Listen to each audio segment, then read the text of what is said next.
মুমিন হওয়ার জন্য কিছু শর্ত লাগে। নবীজিকে সাহাবী প্রশ্ন করলেন, হে নবী, আমি যে মুমিন এটা আমি টের পাবো কি করে? বিশ্ব নবী বলেন, ইদা সাররাতকা হাসানাতুকা ওয়া সাআতকা সাজ্জিআতুকা ফা আনতা মুকমিন। যখন তোমার ভালো কাজগুলো তোমাকে আনন্দ দেবে। আজকে এই যে কাজটা সত্যি করে মন থেকে বলেন তো, এটা কি ভালো কাজ না মন্দ কাজ?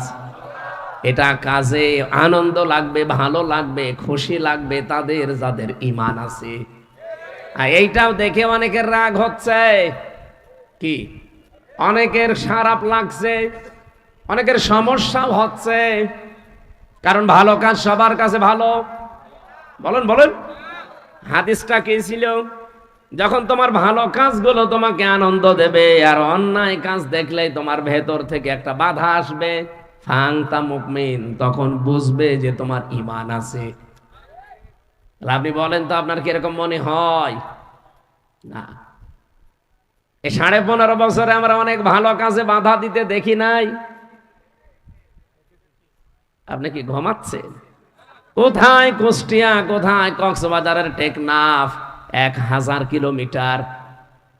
এত দূর থেকে আমি আসার পরে মাহফিলে আমার উঠতে দেয়নি, বলে দরকার নেই, আপনি আবার ফেরত যান।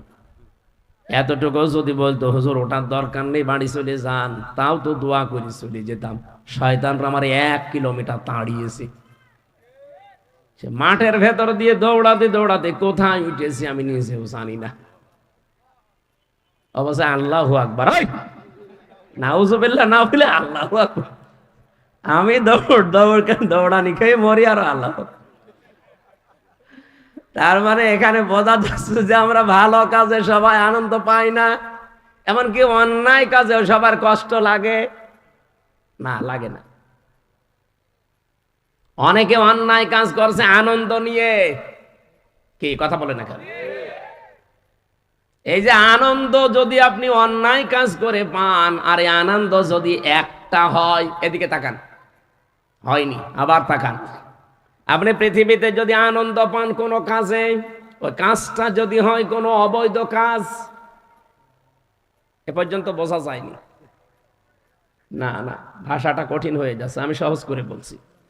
আপনি যদি আনন্দ পান কোনো কাজে, সুখ পান, কিন্তু কাজটা যদি হয় অবৈধ, আপনি কোন দিকে তাকিয়ে আছেন? আমি তো মনে হচ্ছে এদিকে তাকাননি। ভালো করে আমি আবার বোঝাচ্ছি, আমি রিপিট করছি বারবার, এখানে কারণ আছে। নবীজিও একটা কথা গুরুত্বপূর্ণ হলে 3 বার বলতেন, কি? কিন্তু বিনা কারণে উনি কোনো কথা বলতেন না। নবীজির জীবনে এটা ছিল না। কোনো কথা এমনি বিনা কারণে বলতেন না, কিন্তু যদি কারণ হয়, গুরুত্বপূর্ণ হয়, 3 বার পর্যন্ত বলতেন। আমি এই যে রিপিট করছি বারবার এই কারণে, আল্লাহ নিজে এই আয়াতটা রিপিট করেছেন। আপনার সুখ যদি পৃথিবীতে কোনোটা অবৈধভাবে আপনি ভোগ করেন, আনন্দ ভোগ করেন, কিন্তু আনন্দটা, সুখটা বৈধ না অবৈধ, একটা অবৈধ সুখ ভোগ করার কারণে এই পৃথিবী আর আখেরাত মিলে 70টা দুঃখ আপনাকে আল্লাহ ভোগ করাবে।